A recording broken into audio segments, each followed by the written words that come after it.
This is Sad Boy Radio.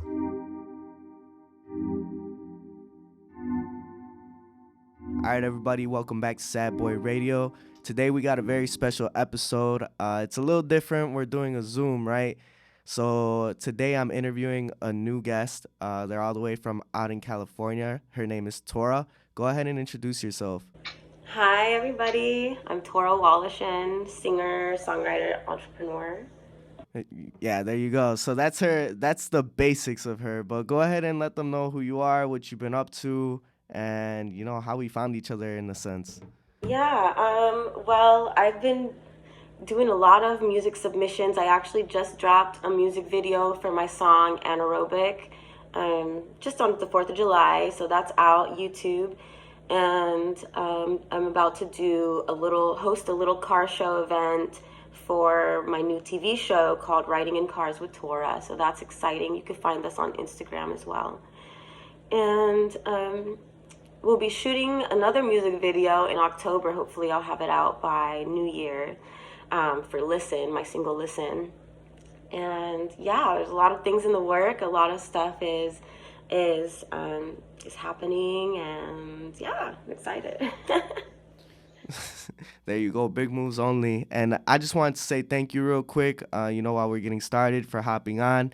I know it's early your time, 7 o'clock. We're out here 9 o'clock today in the morning, so definitely a big difference. Today we are going to go ahead and talk about Milestones. So Milestones is a really big thing. I'm sure you're an artist. You just released that music video. You got a lot of good things going on, and especially for me, I feel like milestones are just so important when it comes to music. Music's everywhere. Music's always present when you're accomplishing something, whether it's graduating, whether it's a wedding, you're getting married. Music is always present. Yeah. So a quick question I wanted to ask you is, what are one or two songs that represent a significant moment in your life? Actually, I know the answer to this. That's funny. One of them is called "The Blood of Cuchulainn." It's actually an instrumental song. It's like Celtic music. I don't know if you know what Celtic music is. It's like the Ireland river dance music, and it's done by two composers, Michael and Jeff Dana. They're brothers. Absolutely magnificent. They were the beginning of the inspiration for me to compose my own music. And so I have actually a track that I'm working on writing that actually someone else composed, but it's kind of a classical, cinematic, epic type of piece. So it's kind of more the direction that I'm leaning towards with my music is kind of like Hans Zimmer, more cinematic type of work. So they kind of are responsible for my slight shift in my music a long time ago. And then another song is called Put Back the Stars, and it's by this band called Blindside. I started listening. So one of the main types of music I listen to is alternative rock music, and this band is kind of an alternative rock. My roots are with rock bands. So back when I was 15, 16, 17, 18, I was the lead singer of a bunch of rock bands and, touring with alternative rock music. So Blindside was what was my favorite band at the time, and actually that song Put Back the Stars was another shift in my life, but more mentally finding myself type of shift. And I was going through a lot of crazy emotions, a lot of crazy things happened in my life around that age, and I became kind of suicidal, and it was a crazy time in my life, and turning that around into something positive and putting it into my music was kind of something that Blindside also did. So in a sense, I was taking not only that song, because that song is really deep about kind of put back the stars in the sky so I could find myself type of song. So it's so good. You should really look it up. It's such a good song. But yeah, those are probably two main little theme songs in my life. Man, yeah, it's definitely, man, I love music just because it carries such a heavy weight, right? I mean, I talk about it a lot on the show where that's really why we created it, because everybody has songs that they relate to, and these songs really do impact you in a crazy way. Everybody has at least one song that does it for them, right?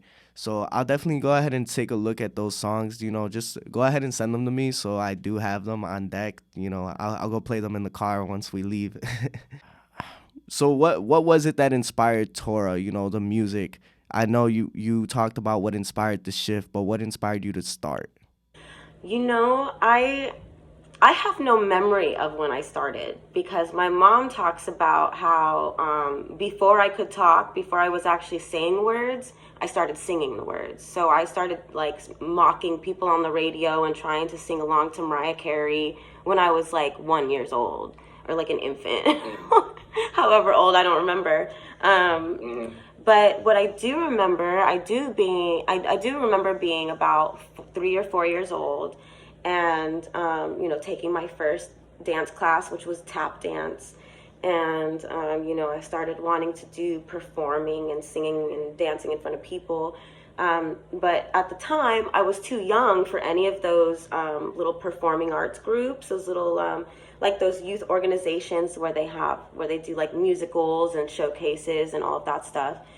There were a bunch of little groups that I wanted to be a part of, but the age limit was 4 years old. So I wasn't quite there yet. And I remember being so upset and so mad at myself because I thought it was my fault that I wasn't 4 yet. And then when I turned 4 and I was finally able to join one of those groups, that was kind of the real blossom of my artistry. Hmm. So it was originally dance, and then you moved into the music, huh? Well, I was singing, before I could even talk. So my mom noticed that I always was trying to sing along to whatever I heard. If it was music, I was always making some noises to it, trying to sing along to it. And then eventually started forming the words they were saying and started mimicking everything. So the only reason why the dance class was first is because all other music classes and singing classes had an age limit. And so it was such a shame. Like, why? Let me sing, dang it. You've definitely made strides in the music, right? I did notice in your bio you had the Simon Cowell songwriter or mentor or something like that, right? So do you want to talk about that a little bit? Yeah, of course. I was on the X Factor USA the very first season here in America, and I was mentored by Simon for about 6 months, and it was a really good experience. Actually, it was kind of strenuous and kind of emotional because I learned a lot about myself as a performer and myself as an artist. When I'm talking about the levels of creativity and being able to have executive creative decisions in your career and through what you release. And when I was eliminated off that show, it was such a blessing in disguise. I cannot tell you. Simon told me all these things when he was eliminating me. We were hugging goodbye. You could actually see it on the show on YouTube. I think they still have the videos up. But we were hugging goodbye as he was eliminating me, and he was whispering all these things into my ear, telling me, don't take this the wrong way. We're letting you go because you're too much of a developed artist. We want a puppet, someone that doesn't have any development, that doesn't have any ownership of who they are. They don't have who they are yet. They need to be made into something. So he was telling me that's not me. I'm already made. I'm already who I am, and that he needs to free me to let me go be who I am, because they're going to change me and they're going to try to put me into this little box and all this situation. That's what the shows do. And then they hire writers to write all your music, so you have no, creative decisions. So he let me go because of that, and it's such a blessing. And I got picked up and signed. They let me out of the contract. They were really nice about it, and I got picked up and signed right away, right after that. So, yeah. There you go. Yeah, no, definitely. A lot of people, at least, we can only talk from the outside looking in. A lot of people who end up on those shows, it doesn't look like they end up doing too much. The only people that you can say are like Carrie Underwood and Jennifer Hudson, but Jennifer Hudson, I didn't see too much. I was young though, so I can't really talk too much about it. But yeah, What they said something about though, they say something about those shows that the people who get second, third, fourth place are the ones who actually make it. The winners never make it because what they have to do to maintain a contract like that and the type of money they have to pay back if their song happens to not hit and not make all that money back that American Idol spends on that contract or on that recording agreement, you have to pay back all that money. And not just that, they shelve you. If you don't do well, they shelve you. They put you on a shelf and you're not allowed to work with anybody else or do anything else until they tell you you can. And they do that. They have a hold of you for 10 years. It's a 10-year contract. Kelly Clarkson did an interview saying that if she could go back and not do American Idol, she would go back and make her singing career a different way, because American Idol, for 10 years of her career after she won that competition, they owned 50% of her likeness, of her name. Anything she did for 10 years, movies, songs, whatever she did, they owned half of it. It's too much. Nah, definitely Crazy, not. right? Definitely not the move. I said, thank God for Simon Cowell and letting me off that competition like that and out of that contract like that, because that was such a... I can't even believe they did that. There you go. That's a milestone for you right there. Yes. So how old were you when you did the show? I was 21. Actually, the boot camp round of that show began on my birthday, on July 18th, as I turned 21. So it was a crazy time. No, I just turned 21, man. That's too crazy. Imagine being that young and being locked in for 10 years, 31 years old. You can't do anything until you're 31. And then you'd literally only barely be starting your carear once they let you off that contract. So you'll be 31, barely starting. Yeah, especially and as an artist, no. Once you're like you're peaking at 31, maybe. Yeah, you gotta already have all kinds of stuff behind your belt. If they were shelving you for those 10 years, you don't have any experience, no knowledge, nothing, unless you are reading and listening to people's stories or something. All right, so from one milestone to the other one, right? Let's go ahead and talk about what's a new one you got coming up. What is a big life event that you feel is, gonna impact you? Oh gosh, I'm in the process. Oh gosh, so much. I literally can tell you like 10 things that are about to be crazy right now. One big thing that I'm really excited about. So I have this organization called PS Rescue Mission. It's Project Sanctuary Rescue Mission, and it's pretty much rescuing animals. Mainly, we focus on rescuing animals or helping foster-based organizations that don't have a location, and taking their animals in, taking their overflow, and helping other places like the Humane Society and the Pounds that do a lot of euthanasia because of overflow. I want to prevent that. You know what I mean? I think these animals deserve to live their lives out. We share this world with them, yet we treat them like shit. And that is not acceptable. So I actually am, aside from the music and the acting and all this other stuff on the entertainment side, I'm actually dedicating my life to helping animals for the rest of my life. I feel like that's the least I can do for what humans do. So this exciting part is coming, I promise. Very exciting. This organization, I actually just applied to be a 501c3, which is officially to be nonprofit. So that's a big thing, which means I can apply for grants, I can get land, I can build on the land to make shelters for these animals. So I'm really excited about that. And then another big milestone is that's coming up is I'm also at the same time pre-qualifying for a home loan to buy a house. So yeah. There you go. Man, definitely a lot of big things. Home out in California? I'm looking in multiple places. I'm looking up in the Bay Area because my father's there and he's super old, and I'm kind of going back and forth to help him and take care of him and stuff. So I feel like if I was closer with him, it would be less strenuous on trying to do that as he continues to age and go downhill. But also I'm looking in Arizona. My mother's in Arizona. My mom's my life. So, she raised me. She played mom and dad my whole life, So she's young, a lot younger than and more healthy than my father. But at the same time, I miss her. So I actually kind of want to do two things. I kind of want to buy one property in the Bay and one property in Arizona, and then like Airbnb each one as I go back and forth. So there's a lot of different options I'm kind of looking over. And I'm also got engaged on Valentine's Day. So I'm looking with my fiance, and we're just kind of, crazy. I feel like I keep coming up with these things that I'm doing, but we just started this production company because he's a filmmaker. And we started this production media company called Road Trip Sideways 8. It's kind of like Road Trip Forever, the infinity sign, but it kind of stands for the fact that we want to go out on the road, and we want to film and create all this really inspirational footage for people.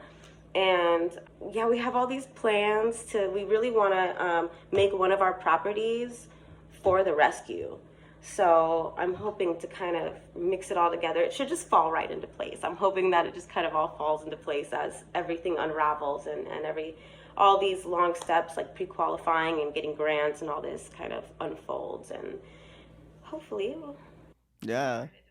It sounds like all your plans tie in together, honestly. So yeah. that's definitely, one step in the right direction. It's such a great thing.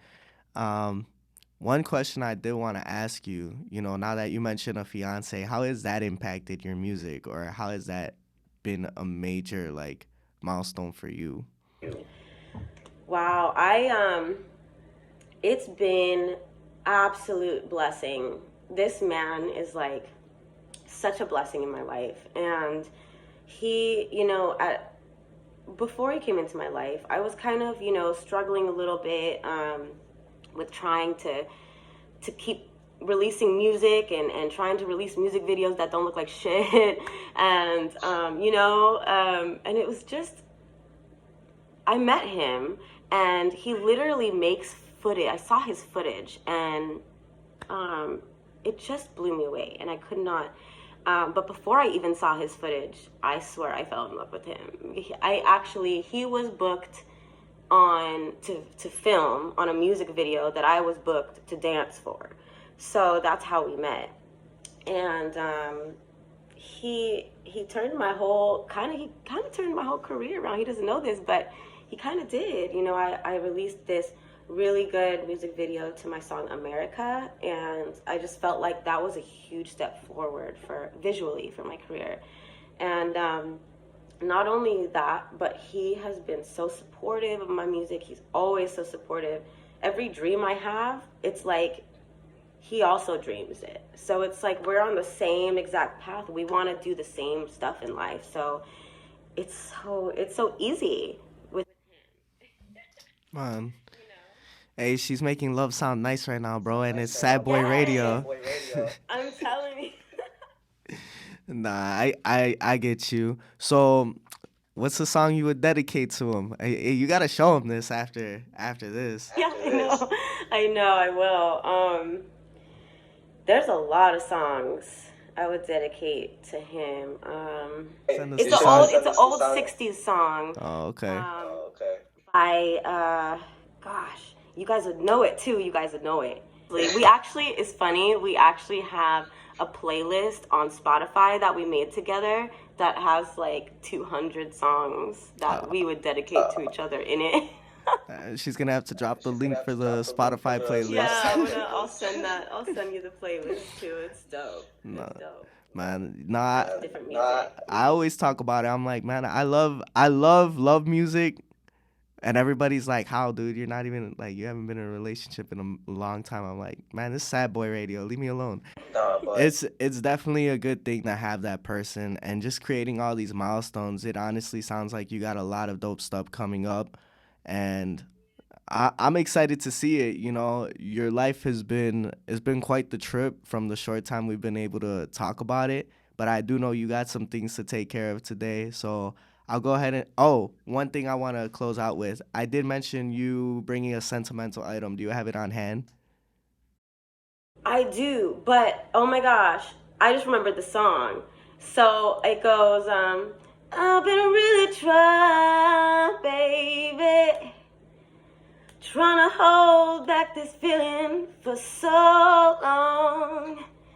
And if you feel like I feel, baby, come on, oh, come on, let's get it on. There you go. You guys even got the preview. You know that song, right? Yeah. You guys even got the preview to the vocals. Make sure you check out her music, guys. Back to the closing, right? So the sentimental object, we always ask the guests to bring an object of sentimental value. That was great. That was, I love that. But yeah, let's see the object you got on hand. Okay, it's just right in this room. Just hold one moment. It's a baby duck. I got 5 of them. I just rescued them. And so I think all animals are very sentimental to me, whichever one I might be rescuing at the time. Man, hey, they're living the friend's life. You know how they get the duck and the goose? Yeah. Nah, that's cool. How old is the duck? What's the name? Well, they're really hard to tell apart right now. The only one that I could tell apart is this little guy that I named him Daffy. He's like the biggest one, and he just flops around, kind of like poking at everybody else. He's really funny. Is one of them named Donald? How you name one Daffy and not one Donald? Because Donald reminds me too much of Donald Trump, and I can't do that. Oh, there you go. I know. It's petty, but there you go. Hey, poor Donald Duck. It's all right, bro. I know. So maybe I'll figure out a nickname. Donnie. That can associate with right. Donnie. There we go. There you go. That's a nice one. I like that one. So go ahead and talk about the ducks. I know you mentioned the rescuing earlier. You know how you love to, how that's what you want to dedicate your life to. You know, rescuing animals, saving them. But go ahead and talk about this little guy. You know, this specific one. You chose him out for a reason, didn't you, or you just picked one duck? I just picked one because they just flop around everywhere in there, and so just gotta like grab whichever one is closest, and I kind of gotta calm them down a little bit. They're still kind of a little shaky when you pick them up. They still don't really like to be picked at. They have really weird balance, so they kind of get a little thrown off. But when they get calm and you kind of like pet them a little, they calm down, and it's sweet. They make little noises. I don't know if you could hear them all loud. Yeah, I heard it. I was like, is she grabbing an animal? No, but that's dope. That's dope. He was still all soaking, so I had to get a little patty to put him on because he was dripping everywhere. True. So, I wish we had more time because I did want to ask you about the tattoos, but I guess we'll have to save that one for another time. You definitely got a lot to tell, and I really enjoyed having you on, honestly. Yeah, I loved it. I'm so sorry. I totally forgot about this event. I really need an assistant because it's just so much. It's so much. And yeah, I definitely want to schedule a day for you to continue this, and I can set aside longer time where I'm not overbooking myself. For sure. No worries. Thank you. I really appreciate it. Happy early birthday. That's next week, right? You got any big plans? I think my sister and my fiance are talking. because my sister keeps accidentally mentioning, like, oh, what do you want to do? Oh, never mind, I'm talking to your fiance. And I'm like, wait. Yeah, you weren't supposed to know that. I was like, why are you saying too much? All right, well, thank you. I hope you enjoy the birthday, and we'll definitely schedule a new time sometime soon. And yeah, thank you. Okay, cool. Thank you for coming. That's Sad Boy Radio. Thank you guys for watching. Go ahead, like, comment, and subscribe. And you're going to see this unique episode, man. All right, peace out.